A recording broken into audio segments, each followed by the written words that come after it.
Ohayou gozaimasu, minasan. Jason des. Good morning. This is Jason, Zombie Collector. And I thought, it's 17 in the morning here on the East Coast. Not go live because probably ain't nobody going to be watching this. People be in bed. People will just be coming back from the club. People be coming back from the bar. They're not going to be watching no live streaming of some jag off in his kitchen talking about sports. No, I expect there'll be zero views, zero live views, and we'll see what happens. But I was like, I'm just sitting around watching some tubes, and I thought, I'll go live and see what's happening. I mean, surprisingly, in the past, sometimes do a live video in the morning, and it has a pretty rowdy group of ladies and gents, so mostly ladies, but they're the ones getting up. Oh, shnikes. We got Georgie Porgy. What up, dude?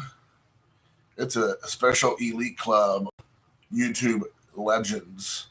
Maybe one day I'll be able to be in that club, but until then, I'm just going to pretend. I'm a big time pretender. But yeah, man, I thought I'd just get on here and chat. I would do a live stream with George, actually, but I'm out of my hours. Until I believe tomorrow. I think I get my hours back, so I have to do it. I have to go live on my notepad, my notebook, but I can't go live on live stream because I've reached my limit. So they said, even though I did go live earlier in the week, and somehow they let me keep going, even though I was well over the hour, like 20 minutes I had. I went almost 2 hours. They sent me a thing saying, you went over your limit by 60 minutes or 40 minutes, blah, blah, blah, blah. And I'm like, that's weird. Why did you let me keep going? I thought they would shut me off, shut me down, but they didn't. But I was just gonna, I'm like half awake myself, as you can tell with my, I don't know if you all could even hear me. I'm not trying to like yell because one, my son's in the other room sleeping, but it also feels like it's a little bit too much to ask when you're really loud. Hey, what up, Schmidt? What up, Buttercup? So I'm trying to keep it a little bit down. I don't know if, like I said, if y'all can you all hear me okay? Am I too loud? Am I speaking too softly?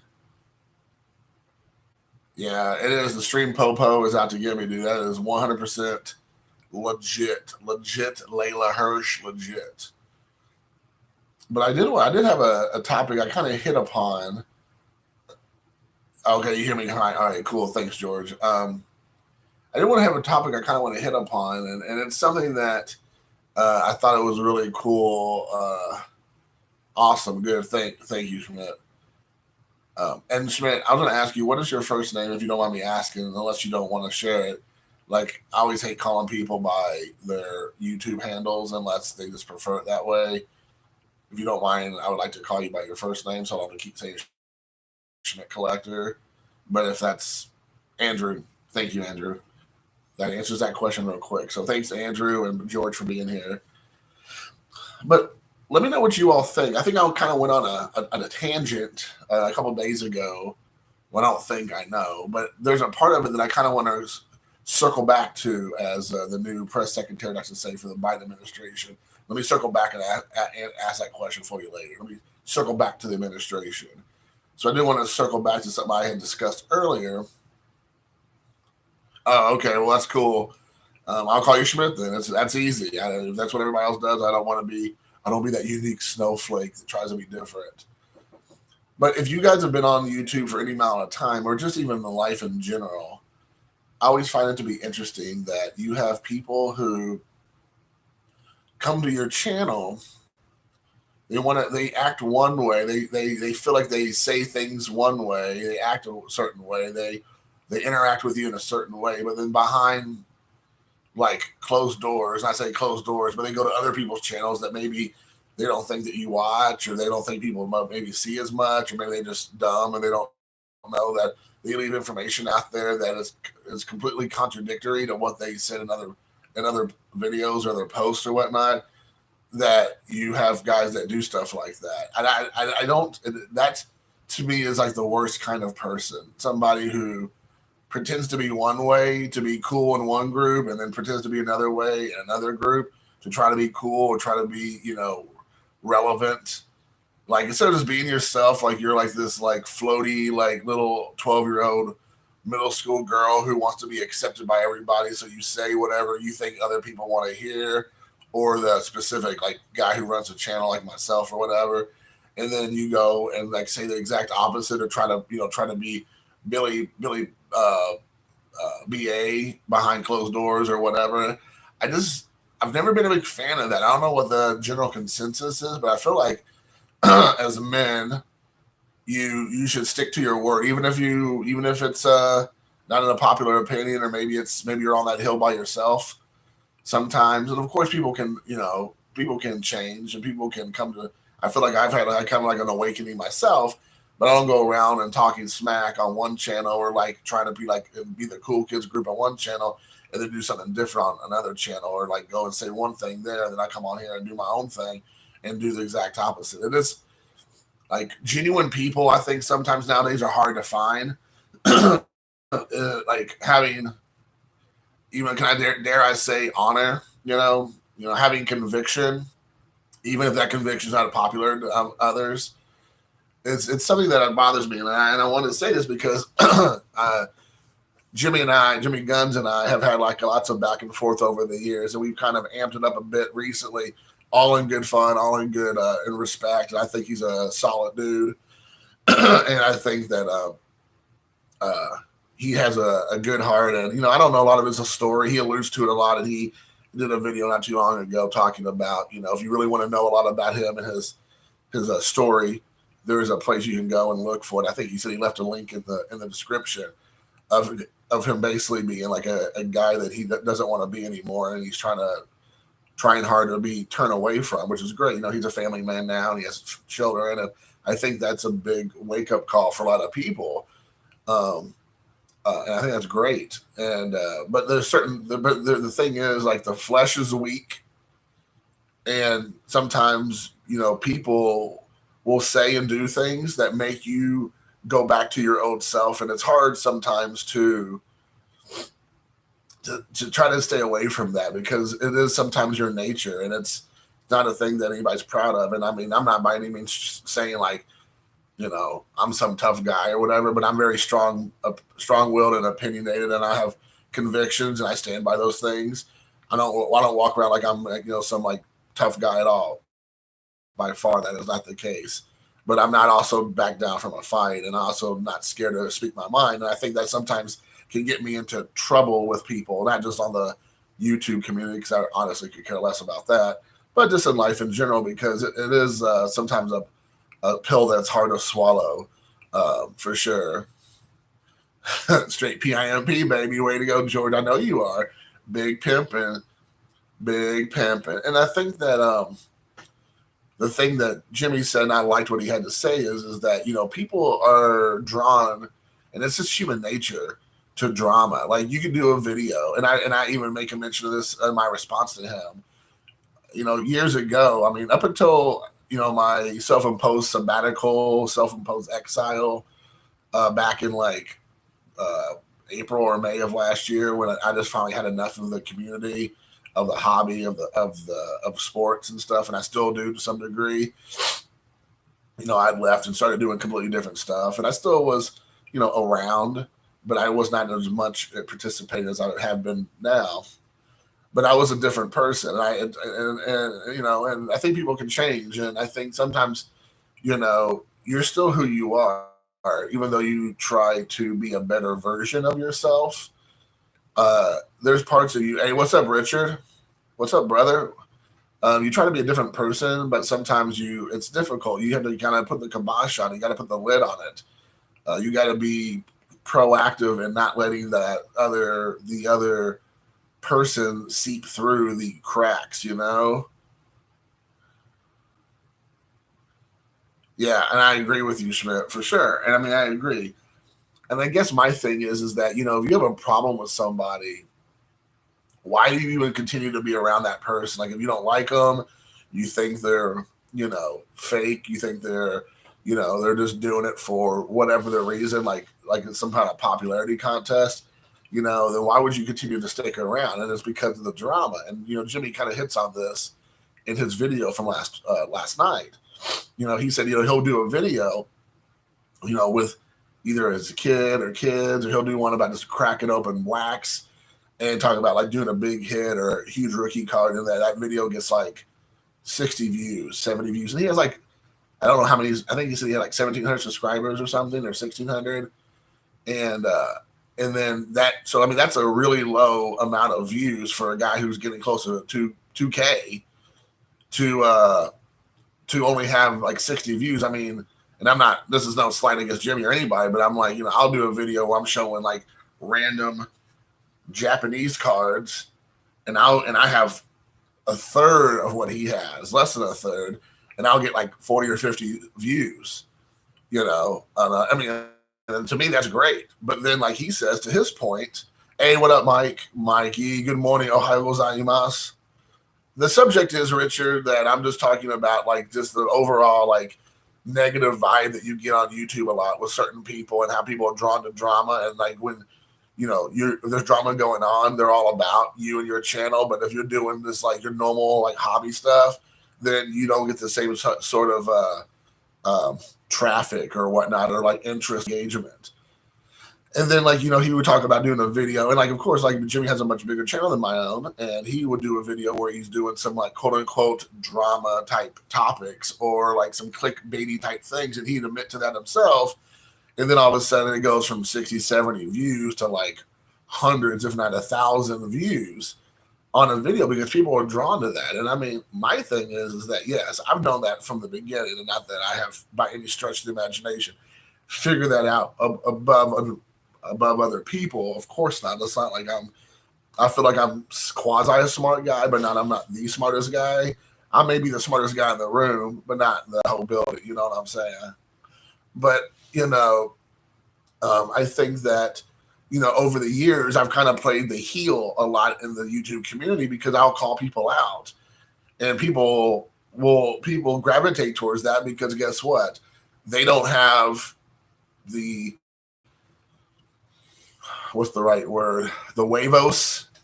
They don't have the balls to do it themselves, but they live vicariously through me or another person who might do the same thing.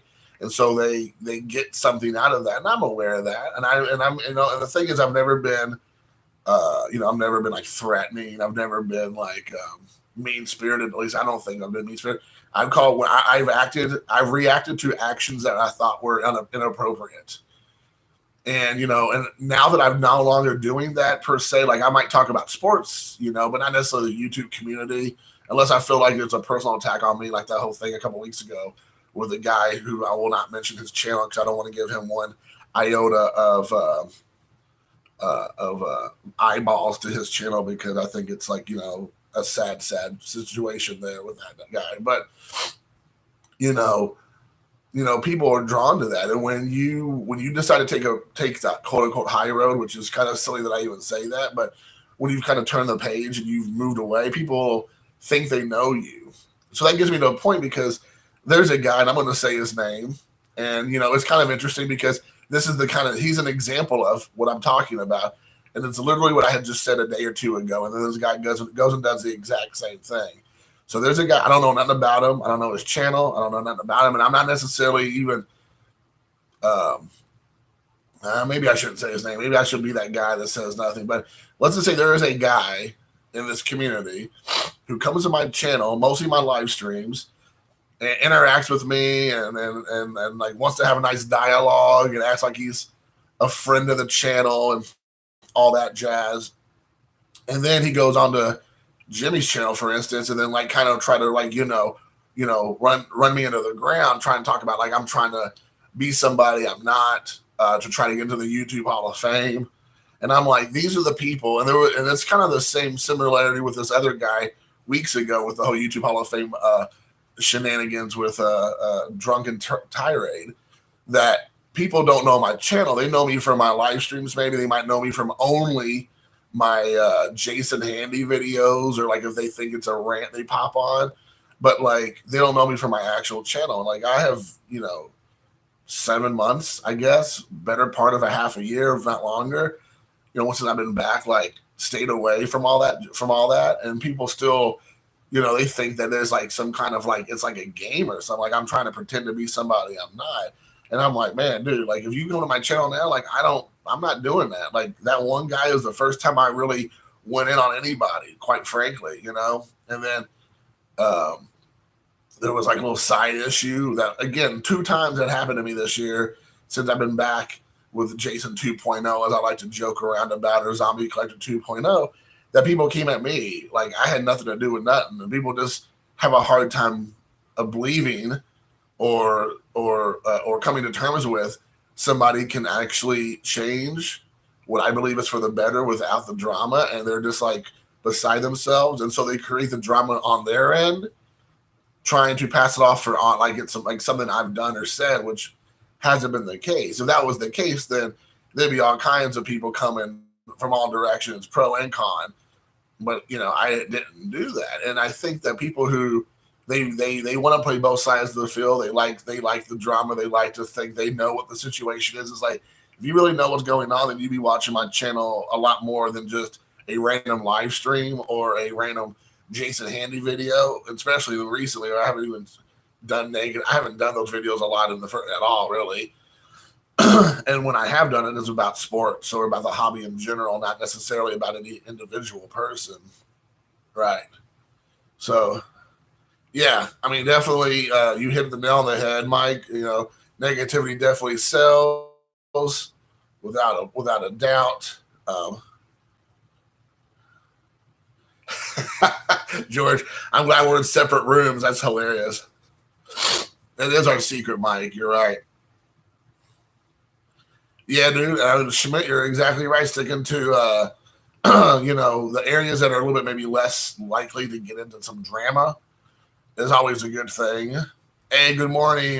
Hey, Don, I don't know. What's up, my brother? I don't know what's for breakfast. I'm thinking, I don't know what I want to do. I'm waiting for my son to wake up, and then I'll have him probably tell me what we're going to have for breakfast for sure. But right now, I'm getting ready to probably put on some coffee, and I got my Japanese coffee I bought recently, and I've been wanting to get a glass of that or a cup of Java for that.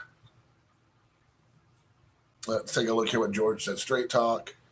Hey, what's up, Falsey? Straight talk, I used to be a lot more angry about stuff until the last few months because I was in a bad state, physically and mentally. Yeah. Yeah, and I think a lot of that has to do, a lot of that's really true about how you are mentally able. I feel like I was in a better place now, and I think sometimes people cannot let go of what they think they know from the past, and it's this crazy. So, yeah, that's true. And I mean, and I will be the first one to admit, Falsey, that I've had some of that my own personal. People can perceive that as some middle school drama on my own end, and I'll admit to some of that to some degree. Now, I will say I don't go around like the situation that happened to me this year out of the blue, like completely like try to sandbag somebody, like had which I never had said or done anything that caused the reaction I got from a couple people in this community.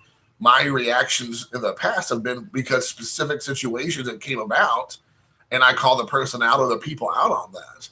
And that's I wasn't like just like going through my YouTube channel like subscription page and was like, who am I gonna go in on sideways on today just to like cause some random drama? Like, no, they did a video or they said something in a video that caused a reaction. So and people do that on a regular basis, but apparently maybe mine was a little bit more like strongly worded. I don't know, opposed to people kind of like pussyfooting around why they didn't like what somebody said or did. They're kind of did this passive aggressive approach where I'm just like, listen, man, here's the situation.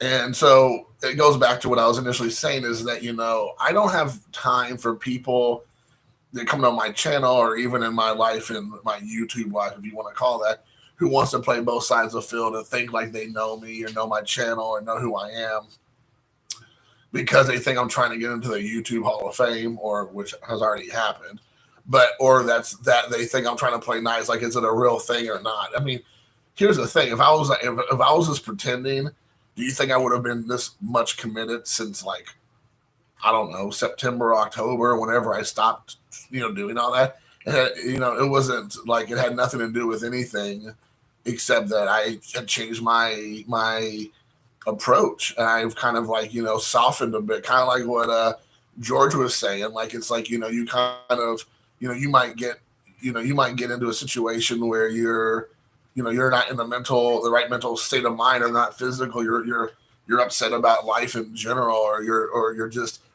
you're struggling with stuff, and it's okay, and it doesn't make it okay that you lash out on people. Don't get me wrong, but it's okay that it should be okay in the community or just in people in general to realize like, okay, that person, I can see they're making a conscious effort to move past some of their previous, hangups or whatever, you know. And again, I've told people from the beginning, you watch my videos, like I said, you watch my live streams, and you don't just pop in on the one or two occasional ones where you think something juicy's about to go down. I've said, like, dude, I'm still gonna call things out when I see them. It could even be here in the YouTube community, but I am doing a much better job of not giving a flip most of the time. But you better believe if there's ridiculousness of social justice warriorism going on in baseball this year, I'm gonna be like, dude, I'm gonna call it out from my perspective, and it doesn't really matter if like there was a guy in here a couple of days ago when I was like, talking about that, and he was all like butthurt, and he's like, I'm gonna unsubscribe to you and blah blah. I'm like, dude, I don't care. Do what you got to do. Like, you think you're gonna come in here? Like, you think you're gonna come in here and like tell me that I'm wrong, or you disagree with me, and so you're gonna take your ball and go home? Take your ball and go home. I'll give you two balls. You can carry them both and go home. So, it's just like, to me, it's just like, that's not, I'm not changing who I am. Like, that's not changing who I am, but I'm changing my approach on maybe how I, come at certain people, not certain people, come at people in the community. And that should be looked at, I would hope, to be like a positive. I'll have this again in our friends here on YouTube. The people who really matter, who really know you, those are the ones that you care about their opinions, and they're the ones who help encourage you to say, hey, maybe you're going to go a little too far with this one, or like, yeah, I see where you're coming from. I wouldn't say it like that, but I get what you're saying, and I would feel like you do what you got to do, kind of thing.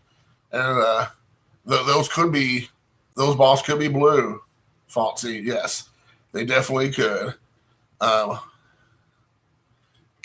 Yeah, everybody got those coochie cards. Everybody has to own a coochie card in their collection, because you just never know when you might need one in a pinch. But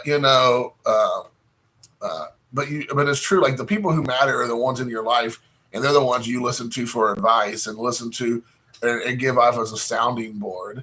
And I think we all need that, especially in the YouTube community, because like I think Mike had said earlier, especially social media now, it's just like a cesspool of negativity. And that's if you go down, that's the most human basic nature, is to be negative. It's so easy to be negative. It's much harder to be positive. It is so much harder to be a positive person and to try to quote unquote rise above it. To not sound like a total tool, but it's kind of the truth above that. And I mean, I have admitted that I have been in situations where I probably should have just let it all just move on, and just like shut my mouth and keep my head down and not engage, and I didn't. And again, like I said, I was doing a pretty good job, and I think I am, aside from a few hiccups over the last month or so. But those situations, in my opinion, have been resolved. One resolved in a more positive way than the other. But it's fine. But my problem is people who, like this specific guy who like goes and like acts like, yo, he's my like buddy or whatever. Like he's a friend of the channel, let's say, and then he goes and like tries to talk some smack on another channel, saying it's all about like me trying to weasel my way into something that is like a literal fake and not real situation, like event with the YouTube Hall of Fame. Like, yeah, I'm very appreciative of it. I mean, I haven't said this publicly yet. I'm going to say it probably on my video, whatever, if and when the patch ever comes. But it's like, it's very humbling this year I can't remember how many people Mike said voted, but like 160 ballots or something, maybe. And I could be wrong about that. But I want to say something like that. And I end up having the like top 3 in the entire community this year. Like I was tied with Alex, and I want to say like 36 votes. And I mean, I might be off, but people get what I'm saying. Like, if people really didn't like me, and if people were thinking I was like some kind of douchebag or I was like some faker, like I'm just trying that, like I think there would be a lot less people who would have jumped on the bandwagon for me. Even last year, when I was way more like um, Jason 1.0, Zombie Collector 1.0, I had like somebody told me I had like half as many votes as I did this year, less than half, but it was still a pretty nice little margin for people who supposedly hated my guts or didn't like me or a lot of channels. I still got a nice little push, and that was it's whatever. But there is truth to the fact that if you try to be positive, you try to stay out of the shenanigans, that is going to cause more people to be more interested in your channel. And I mean, quite honestly, I've never been about the views or about the likes or about especially about the subs. I could care less about that. But I do realize that I was changing my approach, and I was getting more people that who had interactions with me.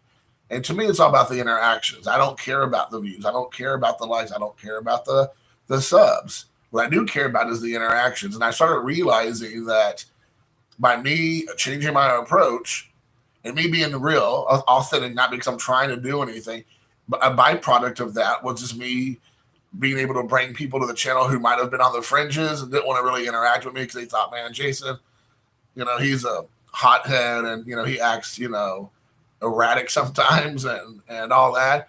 And they probably sat, they were on the peripheral, they were on the edges, kind of sitting back and, being a lurker, which again, I'm not using that in a negative way at all, but they didn't want to interact, who all of a sudden showed up and started interacting with me. It could also just been the community started growing more, and then more people came out of the woodwork this year than in the past year because of the craziness of the hobby. And it had nothing to do with my approach or lack of thereof approach with the YouTube community. They didn't know that it would be even about me. I've had multiple people come to me and even say like, "Oh, you had issues with Baseball Collector, Mike?" And I was like, "Yeah." Like, I didn't even know nothing about it because why they didn't know nothing about it? Because me and Mike never talked about it. It was like squashed. Even if we didn't squash it like publicly like we did a couple weeks ago, we stopped talking about it. We moved on. I hadn't done any videos. I think the last time we talked, I even brought it up was like last spring. And then that says a lot. And again, not to pat myself on the back, but a lot of people didn't even know there was an issue because I wasn't talking about it. And it was like, I came back when I came back from my sabbatical where I just didn't move. Where I'm like, I enjoy this community. And you can watch that video if you want where I talk about this. I missed the camaraderie of the community. I enjoyed the relationships I had built with other people. And to me, it was very important to do that. And it looks like the connection said as unstable. So I'm sorry. I hope it's still running. But, that to me was very important to move forward for that. And when I realized that I changed my approach and became less concerned about what other people were doing and more concerned about just showing cards and having fun and connecting with people, it brought maybe people that were in the peripheral into the fold of my channel. And then people who didn't even know who I was at the time, they just came to my channel just by happenstance, by just, stumbling upon me and stuck around. And I think some of those people might not have stuck around if I, spent the better part of a week railing against, individuals in the community all the time. And so I changed that approach. And I'm glad I did because I've met a lot of cool people. And quite honestly, Falsy's one of those guys. George is one of those guys. Don's one of those guys, people that I communicate with on a regular basis now. Andrew Schmidt, I know he's been around some of my videos before my live streams, and I appreciate him. I don't have as much interaction with Schmidt, but, I would love to change that. A lot of these other guys, Mike and I've talked a lot offline. Mike Hitman 23, him and I are friends off YouTube. And we talk on the phone, and him and I have had conversation about some of the drama going on and some of the positivity that we have. And, when you have two Donnie Baseball Collectors together, that's a dynamic duo, to say the least. But I do have to say, by me trying, and it is it is I do have to try. Some people are easy, but I do try to keep my my natural reaction and my natural way I approach life in check for the videos I do on YouTube, because I want to try to cultivate a more positive approach. And people kind of look at that as some sort of sellout thing, Oh my gosh, the Mass Collector. Wow, talking about a blast from the past, dude. What up, brother? Oh my gosh, I'm glad to see you here, my friend. But people think that's like selling out by trying to be positive or trying to move forward from some negativity. Like somehow that's a sellout. And that's fine. People can think whatever they want, because it doesn't matter, because that's not the truth. That's their own opinion, and their opinion means jack squat. Hey, ohayo gozaimasu. Ginky. You want to come over and say hi? Yeah, with your like wake up face? Yeah. Look at this handsome devil here. Look at this handsome devil. Oh, I love you, buddy. You can go ahead and do whatever you want if you want, big guy. But I mean, sorry. No, there's nothing to be sorry about. But it's something that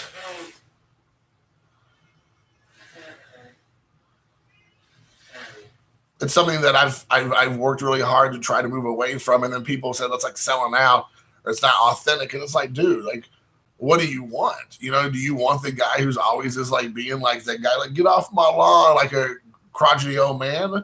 And maybe you do, but that's not my channel necessarily. It's definitely not my channel now. I don't even think it was back then, but sometimes it came across that way, and I just kind of want to move forward from that. Shake the dust off my sandals and walk away from all that. And I think that some people just have a hard time like letting go of that. They think that they need to see that if you're not doing it anymore, that somehow you're selling out. You're trying to pretend to be somebody you're not. And it's like, dude, like, no. It's just like, hey, man, how long can you live in that headspace? For sure. Yeah, man. Thanks, Schmidt. And that's all. That's awesome. Yeah, like, and that's one of the things. Yeah, Yanks fan 7. That's 100% true. Yeah, and I think. Mike Hitman 23 said, "Hey, what's up, Luca?" And that's true, though. And I agree with you. And that's kind of how I stopped doing. To Yanks fan 7's his statement, that's 100% true. Hey, what up, Joe? Ohayo gozaimasu. Good morning, my friend. Dr. Exclusive. But if you do have those 0 Fs and you stock up on them and you realize, hey, it doesn't matter. And really, honestly, sure. Like, can I say that there's certain topics I've come across and certain individuals in the community that I put on blast that like changed their approach, or maybe understood they righted their wrongs? Yeah, okay, sure. But was it the right way of doing it with the Billy Club, YouTube video where I'm like shaming them? No, that's not really the right approach. I could have reached out to them directly and maybe said, hey, here's the thing. There's different ways of doing things, for sure. And I've said before, and I'll say it again, I'm not perfect. I make mistakes. I'll continue to make mistakes.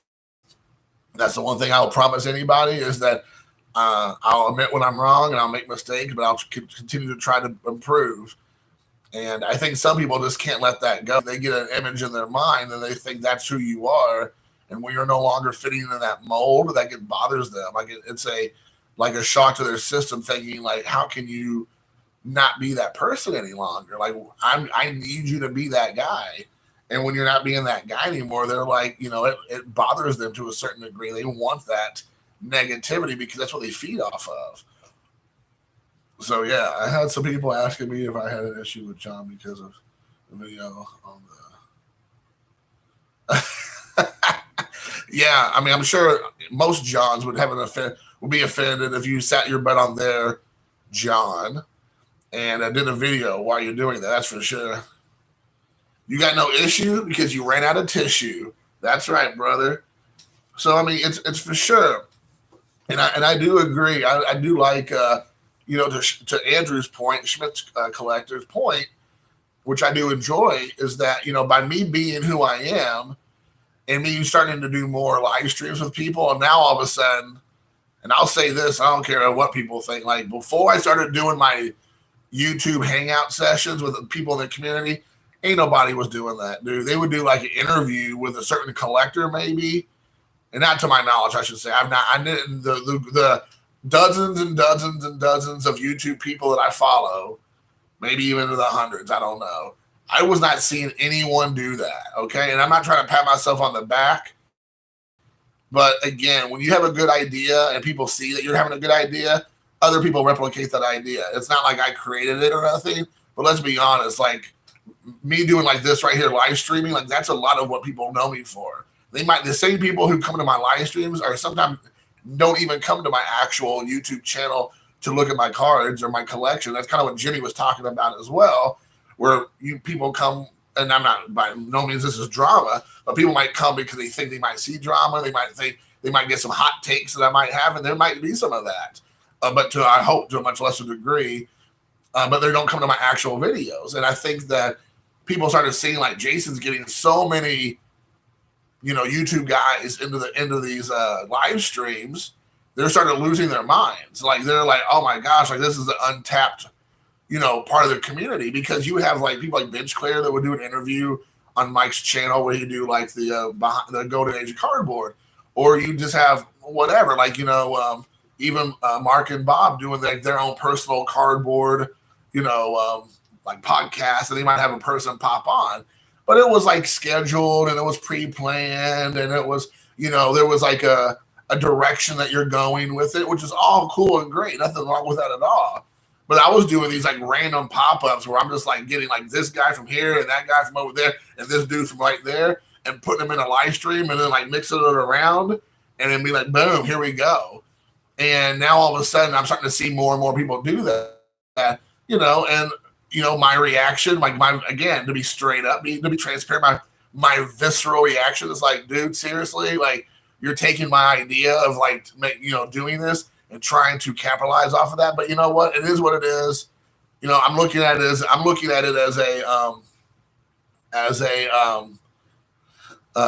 honor, or like a nice, I don't know what's the word, maybe not honor, but I look at it as a thumbs up to what I was doing. They're wanting to replicate what I'm doing. But here's the thing, and that's fine. Hey, what up, Steve? Purple GT22.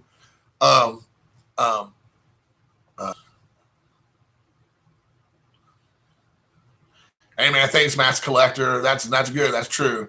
Very true. Yeah, I like hotcakes too, homie. Hey, what up, Bronx boys? My brother, man, talking about it. Right, and I want to say first, Steve, I'm not talking about you, man. I'm not really talking negative about anybody, honestly. It's just, I don't know what the right adjective I want to use there is, but it's, it's very surprising that it takes one person to do something that other people try to replicate, and we all do it. There's no more original ideas out there. So I'm not trying to be like, ooh, look at me. Look, I'm doing something unique and different, but if people know me and my channel since back in the olden days, I've always did live streams. It used to be just me. I would just like do live streams and I would go for an hour. I could go 2-3 hours. There were a couple of times I went even longer. And, and I would just be on there with myself, and I would be listening to music or talking about movies, or had like wrestling in the background, like wrestling, like introduction music, or I'll do like a play, who's that? What is it? Play that tune, or who's that tune, or whatever, and just have a good time and things. And then it evolved when I found out about StreamYard that you can do a live stream with your buddies over the last like 3 months, I guess, 4 months, like since November, October, December, till almost now heading towards March, so like 3 or 4 months. And then all of a sudden, and there's all these people starting to do it, and like, again, I don't mean that as a negative. I'll take it as a positive thing that I guess I maybe have shown the community that you can do. But I will say about myself, there's only one Jason. There's only one person, and I feel like I have I will say I feel like I have a good ability to have a conversation with people, to keep the conversation going, to ask questions, to let the conversation organically go in certain directions.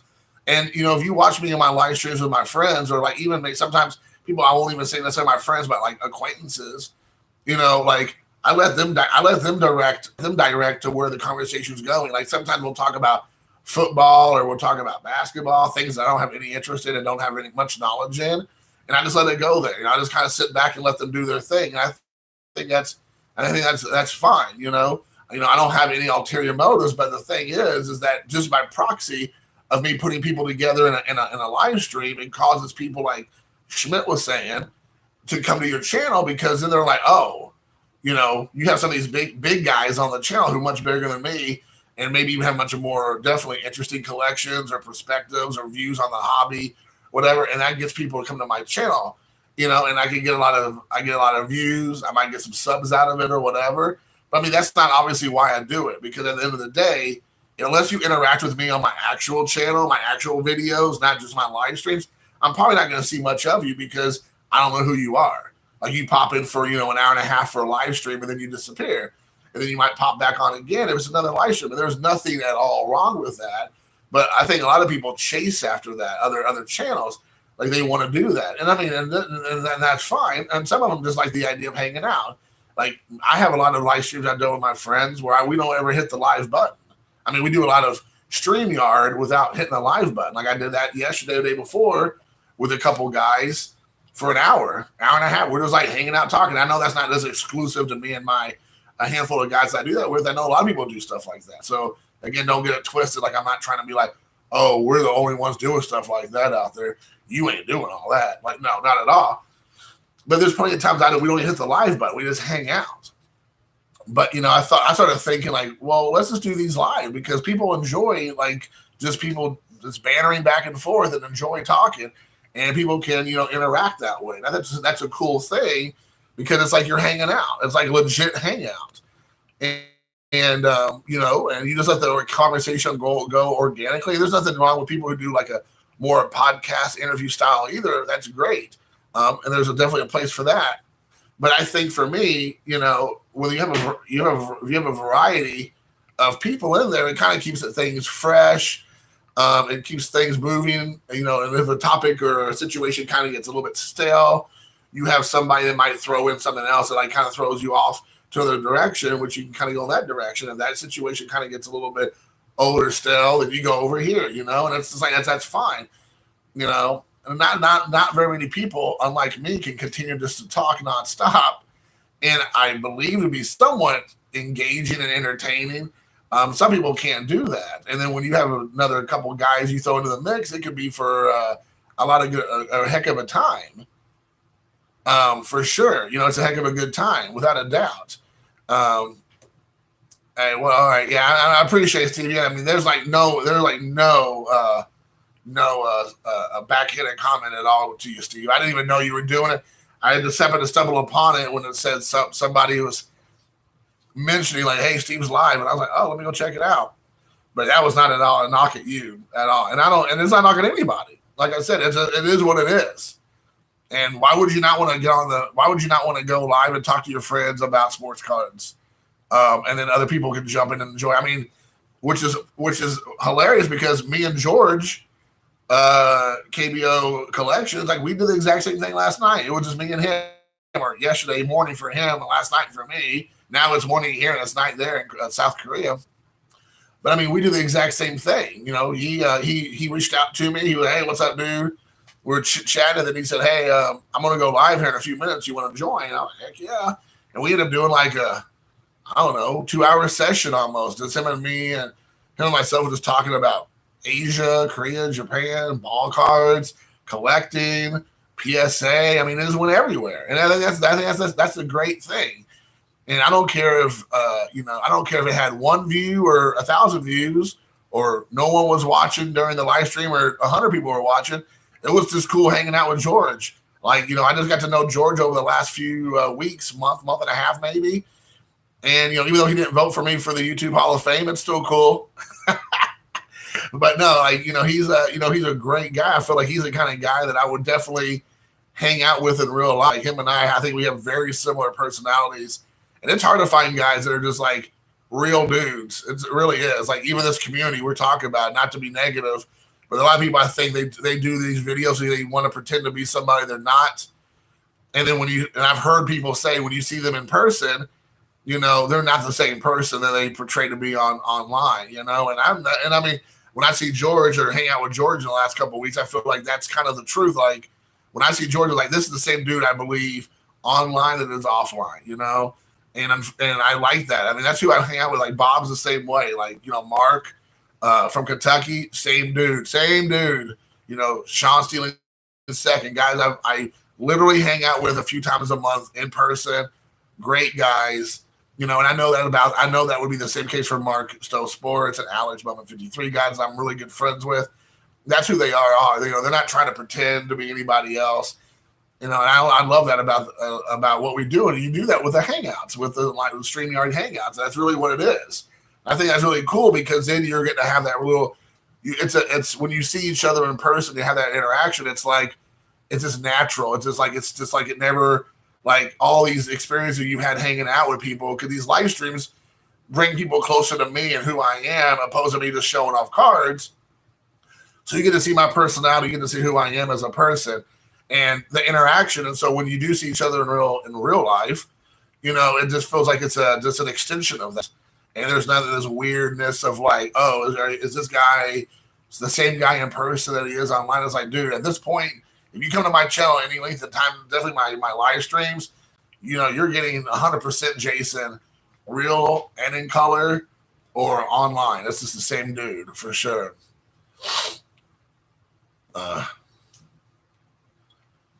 Oh yeah, Steven, not everybody can. And like there's certain things that other people can do, maybe yourself, that I can't do. You know what I'm saying? It's totally fine.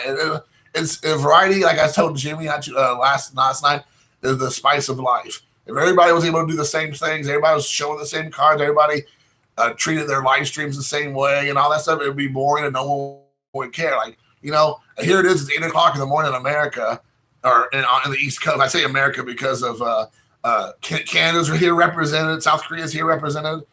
And I got 11 people on a Saturday morning watching my live stream. From what I can tell, that's awesome. Like it's unbelievable that I can do that. And that's not like, again, a pat on my back, but it's humbling.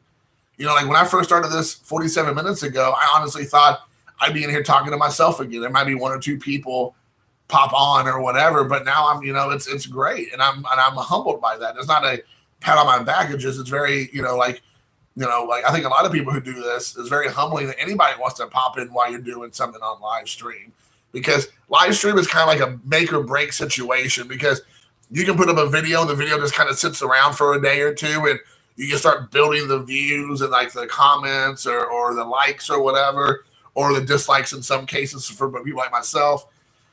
And so you can kind of have like some momentum going, but in a live stream, it's like right there. So it's like you go live and you're like, let's say it's a Saturday night at 9 o'clock and there's not much going on and ain't nobody in there hardly, then that says a lot maybe about what's going on your channel. Like people don't really find what you do that interesting, or they're not interested in what you have to say. And, you know, but then if you do, you know, and like I said, I mean, I have a channel of like, I have like 500 plus subscribers, right? And I mean, I get so many people pop into my live. I got more people who pop into my live streams, or even when I do my regular videos, that compared to guys who have double, triple, quadruple the amount of subscribers. And I mean, I think a lot of it has to do with the interaction I do. Like they have a connection with me. It's because of the relationships I build up with my, you know, friends or like acquaintances, or, you know, friends of the channel, if you want to say that. And so they feel like they're connected to me. And that's not by accident. I do that by design. Like I enjoy that aspect of it. I mean, I met Joe, Dr. Exclusive, this way. I don't think he was coming to my channel by on my actual videos. He started doing my live streams, and then he's turned into a friend. Like him and I text, I would say a handful of times a day or a handful of times a week, just chit chat. It's awesome, you know. And I mean, I have a shorthand with Joe and a lot of these guys because of that. So I think it's great. You know, I'm very humbled when I can do a live stream on a Saturday morning, and I got now 12 people in here. It's awesome. Like, you know, there's some people who do live streams who have, you know, a couple thousand people. They'll do one on a Friday night, and they got like 10 people in there. You know, and it's very. I don't take that lightly. Like I very much acknowledge that and see that and appreciate that. You know, there's guys who have channels that are like 5,000-6,000 people on their subscribers, and they'll do videos, and they'll get like a couple hundred views, and I'll do it, and I have my 500 something subscribers, and I'll do a video that's nowhere near as polished and sexy looking, and I'll get like 60, 70, 80 views on some videos. And I'm just like, and it just makes me feel good because, and then that's another reason why I changed my approach on my channel, is because I was thinking, let me try to be a better version of me and not being so negative, or at least perceived to be a negative in a lot of ways, with certain aspects of individuals in the community. And it actually it's worked in my favor by being genuinely a positive person who is trying to stay out of some of the shenanigans, and it's paid off. And I've met a lot, and it's not paid off because I'm trying to grow my channel. It's paid off in like the people I've connected with. And I mean, that to me is the most important, is being able to connect with people on any level, either as a father, as a collector, as a human, as a guy who just, punches in and punches out every day at a job. As just like, just life in general, having similar same experiences. It's a great experience, a great opportunity. And I don't want to change that. So, and it's a different crowd that comes in here sometimes to do these live streams, opposed to the same crowd who might do my videos where I'm showing off, my random eBay pickups for my Shohei Ohtani right now. I just picked up recently. That's maybe a different crowd, and that's nothing wrong with that. But that's just kind of what it is. So it's been really cool. Let me try to catch up on some of the reading, guys. It's just like sitting around the bar talking around. Yeah, exactly, George. It's like sitting around talking at the bar. You're exactly right. I know, George. I'm just messing with you about the whole YouTube Hall of Fame thing. I got in, which is all that matters, because that's all the reason why I'm even doing this. Like, as soon as I get the patch, dude, I'm going to turn heel again and be a real piece of garbage and like go sideways on people for sure. Like, I just need that badge to legitimize me, right? Make me legitimate. Oh yeah, I agree with you about that, Shaman. Yeah, Mark, Stove Sports, Stove Investor, Stove Collector, Stove Loaf. He definitely makes it fun and definitely makes it exciting. Oh, thanks, Steve. Man, I appreciate it. Yeah, I mean, I do it all for the YouTube community. I do it all for getting into the YouTube Hall of Fame. I just want to become YouTube famous. I want to become YouTube rich. But yeah, man, all kidding aside, man, I appreciate it, Steve. As long as I'm not in the middle of a Michael Jackson beat. No one wants to be in a Michael Jackson beat session, that's for sure.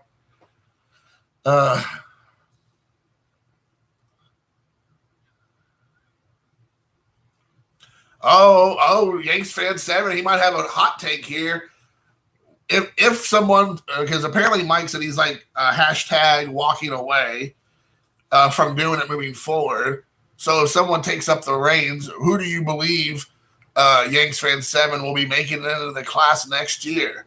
Unless you're just being silly and saying no one, because they may not be at YouTube Hall of Fame next year because no one's going to pick up the reins, because it could be a thankless job, which I've grown to understand over the years. It's taken me a while, but I've gotten there. And Steve, dude, no, man, that's the thing. Is like, you even yesterday was your first time doing it, right? You get a flow. You know what starts working for you. You know what doesn't work for you. And having Bob and Mark, who have been doing it for a while, it helps, carry the load a little bit. But you're going to get there, dude, for sure, without a doubt. I think you'll do a great job once you get more comfortable. And I only watched maybe like 10 minutes total of, I don't even know how long you all went on, because I was doing other stuff, and I was trying to get caught up on some reading. I had a couple magazines I'm trying to get caught up on with the Sports Collectors Digest that I had like 2 of those that have been sitting on my table I haven't read, and I had 2 local newspapers that I have for the town I live in that I was behind on. So I was trying to do some reading, and I was just listening to some music and trying to get caught up, because George wore me out on our stream earlier that day or that evening. Oh, okay. All right. Well, I mean, yeah, Wade Boggs fan. Isn't he the guy who he did a whole side YouTube Hall of Fame where he said these are just Hall of Good channels? he actually posted a Hall of Good channels. That was a backhanded comment or compliment, I guess. These channels they're not YouTube Hall of Fame worthy. They're just YouTube good. And I'm sure that's probably not what he meant by it, but I mean, that was definitely, and I didn't make either one, by the way. So someone told me about that, and I had to go back and look because I don't watch that guy's channel. And I mean, I'm sure he's a good guy. I don't know nothing about him. I don't mean this is a negative or whatever, but it definitely was surprising that somebody posted like, well, you're not YouTube Hall of Fame worthy, but you are okay. You're good. You're good. You're not great. You're not YouTube Hall of Fame, but I'm going to do a whole side video or a side scroll session or whatever, comment section, where I tell you that you're good. And I guess it's just the wording was weird. Like a lot of people will say, you know, these guys almost got in, almost got on my ballot. And I guess that's kind of the same thing. But this is the way it was worded. It was kind of like, I don't think you're great, but I think you're okay. It's like, okay. But it's fine. It is fine.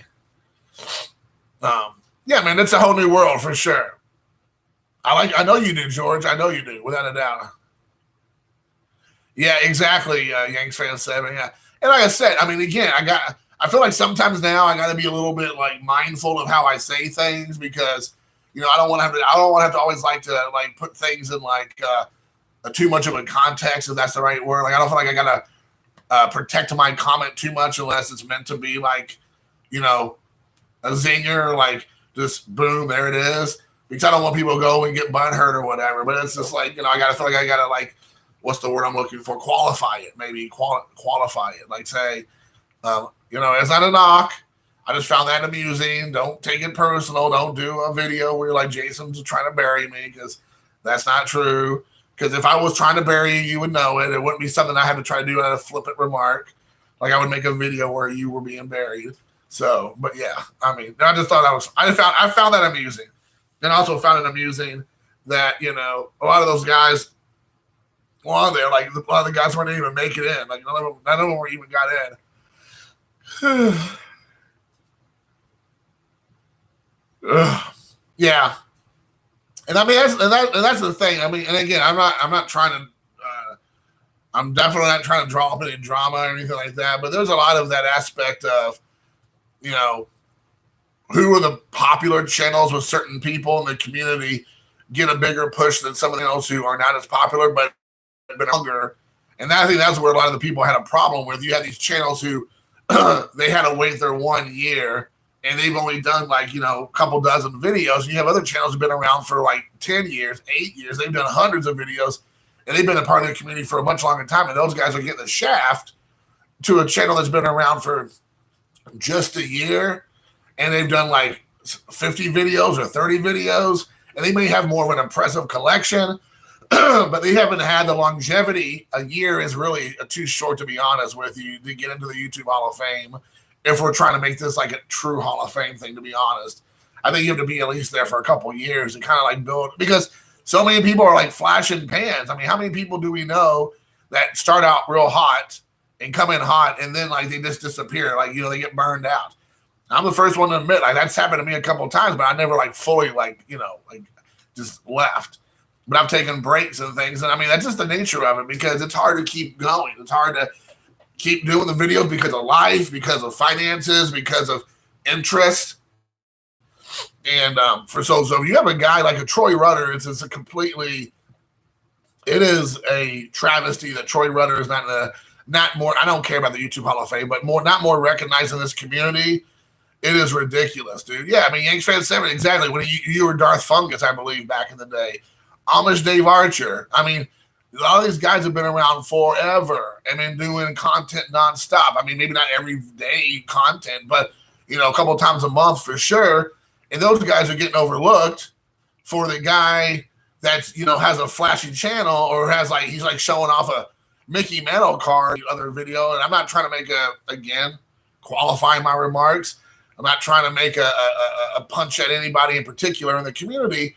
But let's be honest, like a lot of people in the community, like they kind of like buy their way into the top of the tippy top with like, you know, their generosity or with like their like fanciness of their channel or what they try to show off or whatever. And it's like, that's great and all, and that's wonderful. But, a lot of times just because you have some really cool cards doesn't mean that you should automatically get to the top of the list of people who should get the most shout outs and the most respect. Troy Rudder, man, he's been doing the same thing. I mean, like, we're talking about a guy who does not really veer off the path. Like, he's just been Mr. TTM from back in 2012 or 11 or whatever he started, like that's the guy, and I'm, New York Yankees fan 7. He said going on 12 years, and he shows his Darth Fungus videos. And I mean, it's the same type of stuff he's showing now. It's just like he's been consistent, showing slabs, showing fire, vintage, modern, rookies, Hall of Famers, just great stuff. I mean, it is shocking to me that Yankees fan 7 does not get more love, quite frankly. Like, it is really, and not just because I like him as a person and as a guy in the community who's very, like, mysterious. There's only so much you can know about Yankees fan 7, but I totally, think he's I consider him a friend, or at least above an acquaintance, maybe below a friend. I don't know, however you want to say, for somebody you never really talked to, or you've never really had much interaction with, aside from, YouTube. But, he's a great guy, and it's a shock that he doesn't get more love, quite frankly, without a doubt. So I'm trying to get caught up on the comments, guys. Sorry. I'm sending a value of human interaction with every person that does it. Yeah, as you should, George. As you should. Yeah, and Steve, you're right. Yeah, I didn't realize you've been around that long, Steve. And yeah, you're exactly right. I've been here. This is my 4th year. By no means 12, by no means 10 like you, Troy. Like I said, Troy's in that 10-ish range now too, or whatever. 9 to 10 years as well. And then, by no means am I considering myself on that level of commitment. But a lot of those guys deserve a lot more love than they get, And I mean, like, even if it's not my cup of tea, like, it's like more about supporting the guy than it is about maybe what they're showing. Like, again, like, I haven't always done TTMs, and TTMs for me is like a hot and cold, like hit and miss. But I continue to watch Troy's channel because he's one of the most consistent guys out there. He just does his thing. And, like, sometimes I think he doesn't feel like he gets enough recognition as he deserves. And I think there's truth to that, quite frankly. But I also think you have to look at it from another perspective. And I tell this to Troy, and I mean, I don't think Troy would disagree with what I'm saying, is that and it's not just a Troy thing, I've heard this from other people, is that, and I think probably a lot of us who are watching right now would maybe agree, is that you can be consistent, you can do videos, but if you do not do, and what got me into the YouTube Hall of Fame, if that's what you want to say, if you do not do the interaction with the community, if you don't go outside of your channel and look around at other people's channels and interact with them, you don't interact with people on your channel and make comments back on every time somebody makes a comment, that's how you build that relationship. You build that rapport with people. If you're not doing that, then people are not going to keep coming back and like really championing you or like putting you over, because you're doing the minimum. You're doing a video. I mean, you're doing the minimum of interaction. Not maybe your video might be, mostly greatly edited and has all these hot takes on stuff. It looks great. You have great information, but then you don't interact with people, and then no one really feels like connected to you. But that's the one reason why I think, quite frankly, like, there's 36 people who voted for me this year in the YouTube Hall of Fame. I don't know who all 36 of them are, but I'm assuming because I've interacted with them on their channels at some point in time, I've interacted with them 100%. Like, every comment somebody leaves on my video, I comment back. Sometimes it could go like 5 or 6, 10 comments back and forth. I always do that. Like, if I watch your video, I try 75% of the time to leave a comment. I can't do it all the time. No one can. And I mean, that's fine. But I think that's a huge part of the interaction, is that you build that rapport. So those 36 people, or how many people who voted for me this year, it's probably 100% because of the interaction I give to those people, or they've given to me and I interacted back with them. I just didn't say thanks or first. Somebody's video, first. It's like, okay, thanks, I guess. So I think a lot of it has to be about interaction, and that's a big difference. And so some of these channels that maybe are pretty big and been around a while, sometimes it goes back to the interaction. Maybe they don't care. And I mean, a lot of those guys, I think at the end of the day, they know what it takes. They know what it takes to get like huge momentum going for you and really like put yourself out there. They just don't want to do it. They don't care. They just want to show off their cards, and they're completely happy with the limited amount of interaction they get on their channel. They might have a lot of viewers, they might have a lot of subscribers, but they don't have a lot of interaction because they don't really care about the interaction. They're just showing off the cards. They're cool with the people that come in there. Like I know Yanks fan 7, he's a perfect example of that. Like him and I feel like, again, a great relationship. I think I comment on every one of his videos. He interacts back with me. He comes in my live streams all the time. But I can't think of a video I've done that he's watched where I'm just showing my collection. Totally fine. Totally fine. And like, you know, and that's him. And there's nothing wrong with that. But also the difference in that, I think, is a small channel like myself. Yeah, I mean, you might have done you've done some, but it's not like every video, which is totally fine. But there's a lot of people out there who will complain, and Yanks fans not one of them, by the way, will complain that they're not getting more of a look and more of a push or more like views or subscribers or more, interaction, is because they are not doing those things. They are not interacting with their community. They're only doing their videos, and then that's all they're doing. They're rarely interacting with people. And a good point of this is John Mangini, the Mangini collection. He was told he had done a video. He had been around for like a year or before his channel really kind of got caught fire because Dave and like Mike, Dave Blue Jacket 66 and Mike Baseball Collector did a couple shout outs for him. And then all of a sudden his channel went from, he even said like maybe 100 or ish, 200 people or less to like 500-600, boom, and just jumped like over the course of a couple of days, weeks, and started like growing because of the shout out. But then he was saying that, he didn't understand why there wasn't a lot of like, continual movement upward. And like Dave told him, like, dude, you're not interacting with anybody. You're not corresponding with people. People are making comments. You're just not saying anything. You're not going to other people's channels who are consistently commenting on your channel, and you're not even going to their channel to even take a look. So those people kind of lose interest and move on. And John himself said when he started interacting with people, when he started going to other people's channels and watching and commenting, when he started commenting on people's comments on his channel, like it started growing and growing and growing. And he understood at that point, like, you got to do a little bit. Like you can't make it your life. Like it should not be a full-time job. But if you want to see, if you care about growing your channel or care about more of a exposure, then you got to do a little bit. You can't just be like, throw the video up and then not just let it sit there unless you just have some crazy video. But even then it's a one-time, it's a one-off. Like you can do a video of some crazy pack opening, box break, hot take on an issue. And so you might go from your normal 50, 60, 80, 100 views to 2,000. But that's a flash in the pan because then it goes right back down. And John realized, like, hey, I got to interact with sometimes. Not, and again, John's a busy guy. We all get busy. We all have lives. That you have to like kind of, you have to make it purposeful in your responses and interactions, and it shouldn't be your life and it shouldn't be a job. But again, you can't complain about how your channel is kind of stagnant if you're not doing anything. You're not putting forth any effort.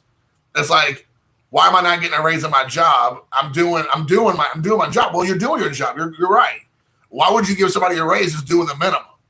If you want to get a raise, you got to do more than the minimum. You got to put forth the effort to move forward. If you do more than the minimum and people notice that, then you're going to get a raise or a bigger raise, or you're going to be looked at as a promotion. If you're doing the minimum, if you're just like towing the line and you're not doing anything extra, then why would anybody give you more money? Why would anybody put you over more? Like it's the same thing with the YouTube thing. It's like if you're doing the minimum, you're going to get the minimum support, whatever that level is for that individual or that channel. But if you go above that, then you're going to start seeing an uptick there. I mean, that's just the reality of it. I mean, I'm the perfect example of that. Before I knew what it was to interact with people, I had like 20 subscribers maybe. And then all of a sudden I started realizing like, I should be going to these other people's channels and watching their stuff. And then they started coming out and I started commenting back on my comments and all this. And all of a sudden I went from like a couple dozen to 100 within a few months, like for me, which was a lot. And then over the years, it's like every year I get like 100 subscribers, which is fine. That kind of growth I could care less about. That's essentially what's happened to me because here I am in my 4th year and I might get 500 subs and it's fine. But my channel is nothing flashy. I'm not opening product. I'm not opening packs and box breaks. I'm not doing anything crazy on my channel. I don't have high-end slabs. I don't do that stuff. And so for the interaction I get for what I do, showing off Japanese baseball players, showing off a random slab here and there, showing off Larkins and Mattinglays, I am thrilled beyond belief, quite frankly. Yeah, dude, exactly, George. I mean, your family, your friends, your job, all that is way more important than your YouTube channel. Don't get me wrong. But like you said, when you have some downtime, sure, watching, commenting, supporting each other is great. Right? It's all about kissing hands and shaking babies. I mean, without a doubt. I mean, you nailed it on the head, George. I mean, that's how you do it. I mean, that's what the politicians do. You got to take a page out of their book.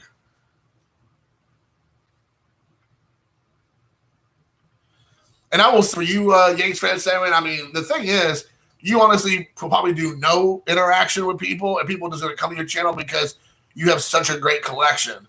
Not only do you have a great collection, you have a great mind when it comes to, the hobby. And I mean, like your takes, not even hot takes, just your takes, your observations are stellar. And if you did more interaction, like video, like live streams or interviews, I think all of us would benefit from that. That might not be something you're interested in doing, which is totally fine. But I think that you would offer a lot more to the community based on your, 5 to 8 to 10 to 12 minute videos that you normally do, where it's chock full of information.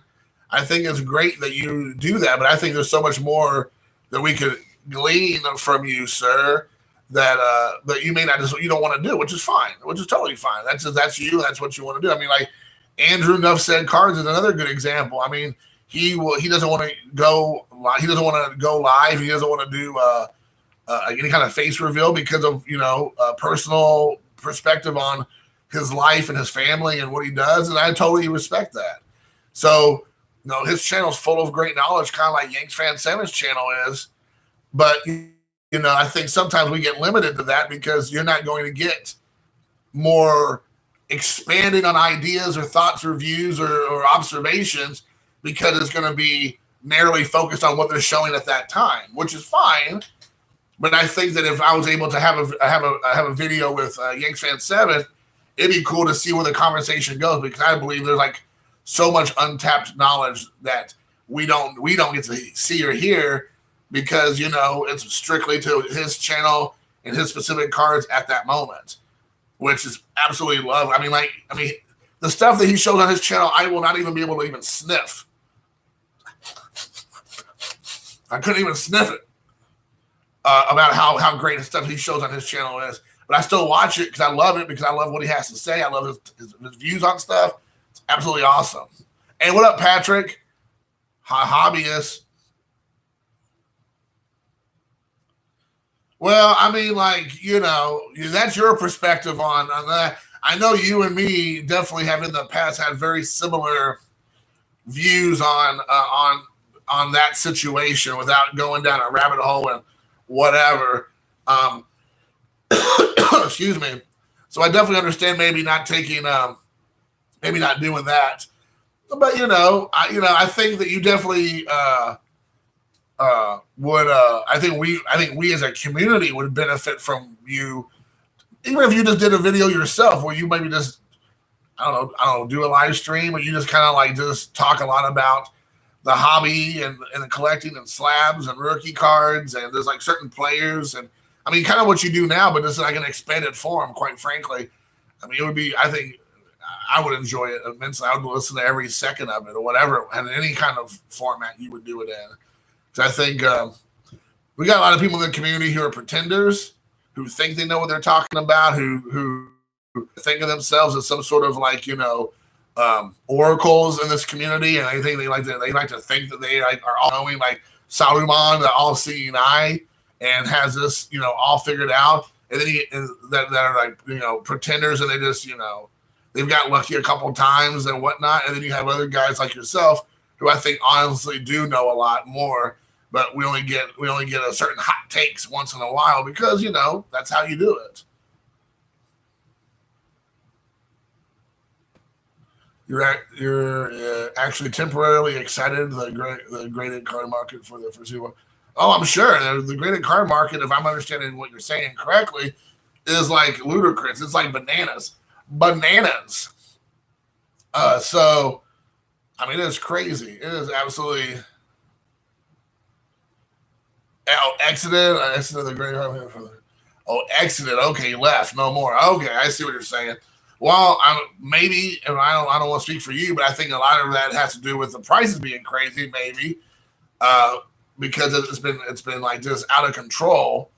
I mean, like and then the thing that's crazy is that people are like, and tell me what you all think about this. And this is not towards any direct person because there's so many people who do this right now. It's crazy. Hey, good morning. That's awesome, Royals. That's exactly right, dude. And if you don't mind me asking, what's your name? I don't unless you just want to go unless you're like New York Yanks fan 7 who just goes by his handle. If you tell me your name, I won't have to keep calling you Royals 417. But I'm more than happy to if that's what you prefer. Oh, I know you like your CGC graded comic books. That's for sure. All right, hey Matt. Matt, what's up, Matt? Thank you for popping on. But yeah, to what Matt was saying. That's the truth. There's like so many people I've met through my live streams that I didn't know that I've been able to connect with, and that's why I like doing these because I've heard so many people who say in the comments like, "Oh, let me go check out your channel. I didn't know you were out there. Let me watch you." I mean, that's what this is all about. Trying to support each other and try to help each other out with their channels. But to kind of go back to what Yanks Fan 7 was saying, it's I think it's important to kind of keep in the back of your mind is that people will say, "Oh man, there's still good deals to be had," and Yanks Fan 7 was like, he's exited, he's left currently the slabbed market because I don't know for him, but the prices are getting ridiculous, crazy, and sorry, no, you're fine, and so, but the thing is, people will say, yeah, there's no good deals, exactly, but the crazy thing is, people will say, oh, they're like, oh, I got this card. I got this, like, I don't even know. Let's just pick like a Sandy Koufax card or a Hank Aaron card or whatever. They're like, or Mickey Mantle. They're like, oh man, I got this too. I got this, Hank Aaron 2. I got this Sandy Koufax 3, and I got such a good deal on it. I'm like, that is not a good deal. Just because that card right now was $20 less than the card sold before, it's $300 more than it was a year ago. Like, that's not a good deal. And so many people are saying that right now on all this really high-end, vintage or even modern-day stuff, cards. And I'm like, dude, those are not good deals. Like, people, they tell themselves that, or they want to convince themselves that the Jackie Robinson 1950 whatever card that they got or whatever it is a good deal. When they got it for $800, but that same card in a much lower grade, that same card a year ago was going for $300. Now it's $800, but they got a good deal on that card, and I'm like, that's not a good deal. Like, I don't know what world you live in, but to me, a card that's a 2 or a 3 that was selling for like maybe $200 max, now selling for $600, not a good deal.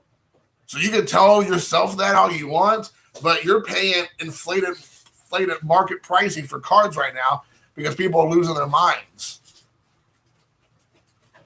Yeah, deals are avoiding sales tax and shipping, without a doubt. And I know some of us, you can't help it. Like, you have to go on eBay or all these like auction sites because that's the only way around it. Because you may not have card shows or shops. Maybe you can't you don't want to do trades online because you just don't want to deal with the risk of it all. I get it. But these are not good deals. And you can say it whatever you want, but the reality of it is it's not a good deal. And it's kind of surprising that people keep saying that. George, I'm content on saying that I got took to the cleaners on whenever I buy something, and I mean I think that's true. That's the reason why I've been dabbling in my dollar eBay cards, my dollar slabs or a couple dollar slab cards that I've gotten recently. This is a cool one here. This isn't $1. I spent actually. I haven't done a video yet on this, but I don't know if I've shown this on my channel yet. So I'm gonna give you all a peek behind the curtain. And I think I bought this car for like $40, and I don't know if it was a good deal or not. But I thought for me, it's about the price range I saw it going in for over the last couple months. But it's a 1952 Burke Ross Don Newcomb. So like I got this card and I think it's a 5. It's a 5 PSA, whatever. But like I bought this card and I'm going to talk about it in a video or whatever. But am I trying to say this is such a great deal when I got a better deal a year and a half ago? Oh yeah, probably. But I'm also not going to get on there and be like, oh, it's the best deal ever. I got this card for like $40, $45 shipped or whatever. This is such a great deal. There's good deals to be had out there. I don't know. Is it a good deal? Maybe, maybe not. I don't know. But the fact of the matter is you can find deals out there, but you got to be patient. And buying a rookie card of Sandy Koufax at a 1 for $3,000 or something ridiculous ain't a good deal. So,